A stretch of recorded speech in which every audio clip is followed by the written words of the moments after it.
Bismillahirrahmanirrahim. Assalamualaikum warahmatullahi wabarakatuh. Saya Rizky Ramadan dengan NIM akhir 146 ingin mempresentasikan tentang pegadaian syariah dan dengan tema Lembaga Keuangan Indonesia. Nah, di sini saya berada di kelompok 1 yang beranggotakan Vladislav Presian Rian, Grina Yudi Anggreni, Widya Nurafida, dan saya sendiri Rizky Ramadan. Yang pertama, hal-hal yang kita akan bahas di sini tentunya ada lembaga keuangan syariah, pegadaian syariah, dan jenis-jenis produk dan jasa pegadaian syariah. Latar belakang, sebagian kalangan masih beranggapan bahwa Islam sebagai penghambat kemajuan pembangunan, seperti pandangan yang dipropagandakan para pemikir barat. Ternyata tidak sedikit intelektual muslim yang meyakini anggapan tersebut. Kesimpulan yang tergesa-gesa seperti ini hampir dapat dipastikan timbul karena salah paham terhadap Islam. Sebagai khalifah di muka bumi, Islam memandang bahwa bumi dengan segala isinya merupakan amanah Allah kepada sang khalifah agar digunakan sebaik-baiknya untuk mencapai misi suci tersebut. Allah memberikan petunjuk pada Rasulnya yang berisi segala yang dibutuhkan manusia, baik akidah, akhlak maupun syariah. Komponen akidah dan akhlak bersifat konstan dan tidak mengalami perubahan apapun dengan berbedanya waktu dan tempat. Sedangkan syariah senantiasa berubah, mutaghayyirat sesuai dengan kebutuhan dan taraf peradaban umat yang berbeda-beda, sesuai dengan masa Rasul masing-masing. Sebagaimana firman Allah Subhanahu wa taala, likulli ja'alna minkum sir'au wa minhaja. Untuk tiap-tiap umat di antara kamu kami berikan aturan dan jalan yang terang. Quran surat Al-Maidah ayat 48. Syariah Islam sebagai suatu syariah yang dibawa oleh Rasul terakhir mempunyai keunikan tersendiri. Syariah ini bukan saja menyeluruh atau komprehensif, tapi juga universal. Komprehensif berarti syariah Islam merangkum seluruh aspek kehidupan, baik ritual, ibadah maupun sosial atau muamalah. Ibadah diperlukan untuk menjaga ketaatan dan keharmonisan hubungan manusia dengan Kholiknya. Ibadah juga merupakan sarana untuk mengingatkan secara kontinu tugas manusia sebagai khalifah di muka bumi. Lalu pembahasan yang pertama adalah lembaga keuangan syariah. Lembaga bisnis Islami atau syariah merupakan salah satu instrumen yang digunakan untuk mengatur aturan ekonomi Islam. Sebagai bagian dari sistem ekonomi, lembaga tersebut merupakan bagian dari keseluruhan sistem sosial. Oleh karenanya, keberadaannya harus dipandang dalam konteks keseluruhan keberadaan masyarakat serta nilai-nilai yang berlaku dalam masyarakat yang bersangkutan. Islam menolak pandangan yang menyatakan bahwa ilmu ekonomi merupakan ilmu yang netral nilai, padahal ilmu ekonomi merupakan ilmu yang syarat orientasi nilai. Sebenarnya, bisnis secara syariat tidak hanya berkaitan dengan larangan bisnis yang berhubungan dengan seperti masalah alkohol, pornografi, perjudian, dan aktivitas lain yang menurut pandangan Islam seperti tidak bermoral atau antisosial. Akan tapi bisnis secara syariat ditunjukkan untuk memberikan sumbangan positif terhadap pencapaian tujuan sosial ekonomi masyarakat yang lebih baik. Bisnis secara syariat dijalankan untuk menciptakan iklim bisnis yang baik dan lepas dari praktik kecurangan. Ekonomi syariah menganut paham ekonomi keseimbangan sesuai dengan pandangan Islam, yakni bahwa hak individu dan masyarakat diletakkan dalam neraca keseimbangan yang adil tentang dunia dan akhirat, jiwa dan raga, akal dan hati, perumpamaan dan kenyataan, iman dan kekuasaan. Ekonomi keseimbangan merupakan paham ekonomi yang moderat, tidak menzalimi masyarakat, khususnya kaum lemah sebagaimana yang terjadi pada masyarakat kapitalis. Di samping itu, Islam juga tidak menzalimi hak individu sebagaimana yang dilakukan oleh kaum sosialis, tetapi Islam mengakui hak individual dan masyarakat. Lembaga keuangan syariah sebagai bagian dari sistem ekonomi syariah dalam menjalankan bisnis dan usahanya juga tidak terlepas dari saringan syariah. Oleh karena itu, lembaga keuangan syariah tidak akan mungkin membiayai usaha-usaha yang di dalamnya terkandung hal-hal yang diharamkan, proyek yang menimbulkan kemudaratan bagi masyarakat luas, berkaitan dengan perbuatan mesum atau asusila, perjudian, peredaran narkoba, senjata ilegal, serta proyek-proyek yang dapat merugikan syiar Islam. Untuk itu, dalam struktur organisasi lembaga keuangan syariah harus terdapat Dewan Pengawas Syariah yang bertugas mengawasi produk dan operasional lembaga tersebut.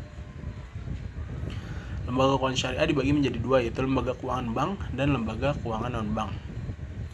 Lembaga keuangan bank adalah badan usaha yang melakukan kegiatan di bidang keuangan dengan menghimpun dana dari masyarakat dalam bentuk simpanan dan menyalurkannya kembali kepada masyarakat dalam bentuk pembiayaan. Lembaga keuangan bank diatur dalam Undang-Undang Nomor 7 Tahun 1992 tentang Perbankan Zungto, Undang-Undang Nomor 10 Tahun 98 tentang perubahan atas Undang-Undang Nomor 7 Tahun 92 tentang Perbankan, dan Undang-Undang Nomor 23 Tahun 99 tentang Bank Indonesia Zungto. Undang-Undang Nomor 3 Tahun 2004 tentang Bank Indonesia dan untuk perbankan syariah diatur dalam Undang-Undang Nomor 21 Tahun 2008. Adapun lembaga keuangan bank adalah badan usaha yang melakukan kegiatan di bidang keuangan yang secara langsung atau tidak langsung menghimpun dana dengan jalan mengeluarkan surat berharga dan menyalurkannya kepada masyarakat guna membiayai investasi perusahaan. Lembaga keuangan non-bank diatur dengan undang-undang yang mengatur masing-masing bidang usaha. Jasa keuangan non-bank dimaksud misalnya yang termasuk lembaga keuangan syariah bank, bank umum syariah atau BUS, bank pembiayaan rakyat syariah atau BPRS. Dan yang termasuk lembaga keuangan syariah non-bank itu ada Baitul Mal wa Tamwil, BMT atau koperasi, pegadaian syariah, surat syariah, pasar modal syariah, lembaga zakat, lembaga wakaf, dan sebagainya. Lalu ada perbedaan lembaga keuangan bank dan lembaga keuangan non-bank. Kegiatannya penghimpunan dana. Kalau yang bank secara langsung berupa simpanan dan masyarakat atau tabungan deposito dan giro, secara tidak langsung dari masyarakat atau surat berharga, penyertaan, pinjaman atau kredit dari lembaga lain. Lalu lembaga keuangan non-bank hanya secara tidak langsung dari masyarakat, terutama melalui kertas berharga, dan bisa juga dari penyertaan, pinjaman atau kredit dari lembaga keuangan lain. Penyaluran dananya kalau lembaga keuangan bank untuk tujuan modal kerja, investasi, dan konsumsi kepada badan usaha dan individu untuk jangka pendek, menengah, dan panjang. Kalau lembaga keuangan non-bank terutama untuk tujuan investasi kepada badan usaha untuk jangka menengah dan panjang. Secara umum, lembaga keuangan berperan sebagai lembaga intermediasi keuangan. Intermediasi keuangan merupakan proses penyerapan dana dari unit surplus ekonomi, baik sektor usaha, lembaga pemerintahan, maupun individu. Lalu ada pegadaian syariah. Gadai dalam fikih disebut rohan, yang menurut bahasa adalah nama barang yang dijadikan sebagai jaminan kepercayaan. Sedangkan menurut syara artinya penyandra, sejumlah harta yang diserahkan sebagai jaminan secara hak, tapi dapat diambil kembali sebagai tebusan. Pengertian rohan menurut Ibnu Qudamah dalam kitab Al-Mughni adalah suatu benda yang dijadikan kepercayaan dari suatu utang untuk dipenuhi dari harganya apabila yang berhutang tidak sanggup membayar dari orang yang berpiutang. Landasan hukumnya, landasan konsep pengadaan syariah juga mengacu pada syariah Islam yang bersumber dari Al-Quran dan hadis. Adapun dasar hukum yang dipakai adalah Quran surat Al-Baqarah ayat 283, yang artinya jika kamu dalam perjalanan dan bermuamalah tidak secara tunai sedang kamu tidak memperoleh seorang penulis, maka hendaklah ada barang tanggungan yang dipegang oleh yang berpiutang. Akan tetapi jika sebagian kamu mempercayai sebagian yang lain, maka hendaklah yang dipercayai itu menunaikan amanatnya atau hutangnya, dan hendaklah ia bertakwa kepada Allah SWT, dan janganlah kamu para saksi menyembunyikan persaksian, dan barang siapa yang menyembunyikannya maka sesungguhnya ia adalah orang yang berdosa hati, dan Allah Maha mengetahui apa yang kamu kerjakan.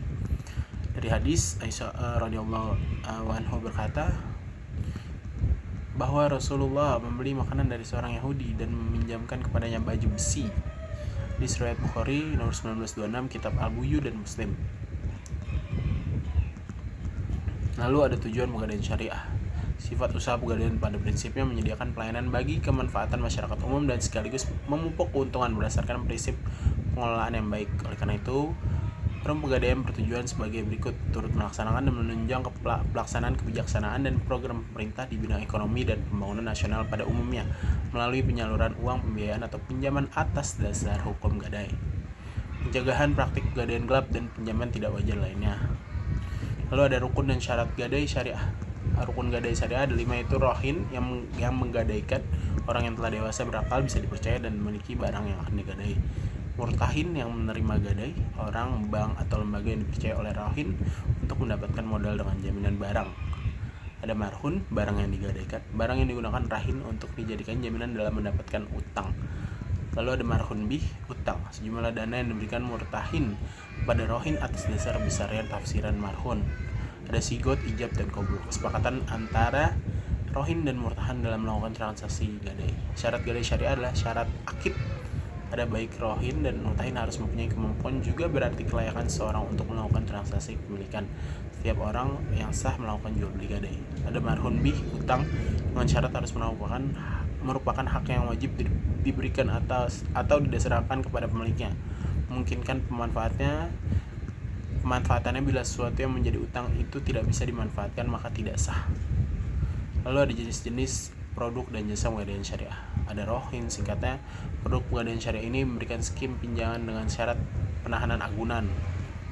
Lalu ada arum seperti produk rohin. Produk arum ini juga memberikan skim pinjaman. Biasanya pinjaman ini diberikan kepada pengusaha mikro dan UKM dengan menjaminkan BPKB motor atau mobil. Lalu ada arum haji. Arum haji merupakan sebuah produk yang ditawarkan oleh pegadaian syariah yang tujuan untuk membantu nasabah agar bisa mendapatkan porsi haji dengan jaminan emas. Lalu amanah, skim pinjaman dari program ini sama dengan produk arum, tapi pinjaman ini biasanya difungsikan untuk nasabah yang ingin memiliki kendaraan bermotor. Program amanah ini mensyaratkan uang muka yang disepakati untuk kendaraan bermotor ini biasanya berjumlah minimal 20%. Lalu ada program produk mulia, berbeda dengan produk lainnya yang memberikan pinjaman berjangka. Program produk mulia merupakan produk yang berfungsi untuk melayani investasi jangka panjang untuk nasabah. Untuk produk mulia ini ada beberapa pelayanan yang diberikan oleh pegadaian syariah. Nasabah dapat membeli emas batangan secara langsung di gerai-gerai pegadaian syariah atau menabungkan emas yang dimiliki di pegadaian. Dengan kata lain, dititipkan dengan biaya sewa yang ditentukan. Implementasi operasi pegadaian syariah hampir mirip dengan pegadaian konvensional. Seperti halnya pegadaian konvensional, pegadaian syariah juga menyalurkan uang pinjaman dengan jaminan barang bergerak. Prosedur untuk memperoleh kredit gadai syariah sangat sederhana. Masyarakat hanya menunjukkan bukti identitas diri dan barang bergerak sebagai jaminan. Uang pinjaman dapat diperoleh dalam waktu yang tidak relatif lama, kurang lebih 15 menit saja. Di samping beberapa kemiripan dari beberapa segi jika ditinjau dari aspek landasan konsep, teknik transaksi dan pendanaan, pegadaian syariah memiliki ciri tersendiri yang implementasinya sangat berbeda dengan pegadaian konvensional. Mekanisme operasional pegadaian syariah merupakan implementasi dari konsep dasar rohin yang telah ditetapkan oleh para ulama fikih. Simpulannya, lembaga bisnis Islami atau syariah merupakan salah satu instrumen yang digunakan untuk mengatur aturan ekonomi Islam sebagai bagian dari sistem ekonomi. Oleh karenanya, keberadaannya harus dipandang dalam konteks keseluruhan keberadaan masyarakat atau manusia serta nilai-nilai yang berlaku dalam masyarakat yang bersangkutan. Dengan menjalani prinsip-prinsip syariah, diharapkan keberadaan pegadaian syariah dapat menekan keberadaan pegadaian konvensional serta menghindari umat dari maisir ghorir riba. Terima kasih. Sekian dari saya, kurang lebihnya mohon maaf. Wassalamualaikum warahmatullahi wabarakatuh.